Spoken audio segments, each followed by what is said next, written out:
নকশা জটিলতা ও ভূমি অধিগ্রহণে আটকে আছে নরসিংদীর ডাঙ্গা ঘোড়াশাল ৪ লেন সড়কের কাজ। ২ দফা মেয়াদ বাড়িয়েও আসেনি কাঙ্ক্ষিত সমাধান। এদিকে দীর্ঘদিন সংস্কার না হওয়ায় সৃষ্টি হয়েছে ছোট বড় গর্ত। সব জটিলতা দূর করে দ্রুত সংস্কার কাজ শুরুর দাবি এলাকাবাসীর।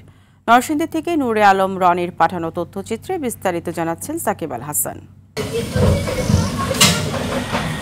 ২০১৭ সালে পাঁচদোনা ইসলামপাড়া ৬ লেন সড়ক প্রকল্পের সঙ্গে ডাঙ্গাবাজার ঘোড়াশাল সড়কটিও ৪ লেনে উন্নীতকরণের প্রকল্প হাতে নেয় সড়ক ও জনপথ বিভাগ। ব্যয় ধরা হয় ১৪৩ কোটি টাকা।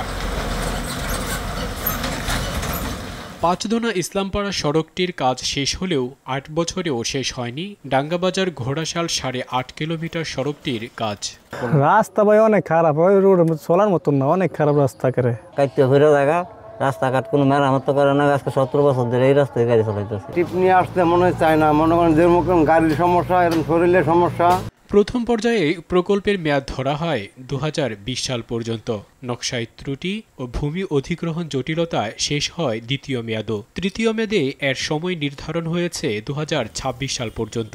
অথচ এই মেয়াদেও কাজ না হওয়ার শঙ্কায় এলাকাবাসী। বিগত প্রায় ১৬-১৭ বছর পার হয়ে গেছে, এখন পর্যন্ত এই রাস্তার উপরে একটা টাকার কাজও হয় নাই। বৃষ্টি বাদল হলে বাইর তো বারণ যায় না, মোটরসাইকেলে পইরা যায়, তারপর বাচ্চারা স্কুলে যাইতে পারে না, কাদায় শরীর ভরে যায়। অত্যন্ত দ্রুততার সহিত আমাদের বর্তমান যে রাস্তা আছে সেই রাস্তাটি সংস্কার করা হোক, জনগণের জন্য অত্যন্ত গুরুত্বপূর্ণ এটি। অংশীজন সভা করে প্রকল্পের কাজ চালু করার কথা জানালেন সড়ক ও জনপথের এই কর্মকর্তা। অংশীজন সভাটি আয়োজন করে তারপর স্থানীয় যে আপত্তিগুলো আছে সেটা মীমাংসার একটা সুনির্দিষ্ট প্রস্তাবনা জেলা প্রশাসক মহোদয় আমাদের মন্ত্রণালয়ে পাঠাবেন। তো তার পরবর্তীতে আমাদের যে সিদ্ধান্ত আসবে মন্ত্রণালয় থেকে এই প্রকল্পের ব্যাপারে, সেই অনুযায়ী আমরা ব্যবস্থা নেব।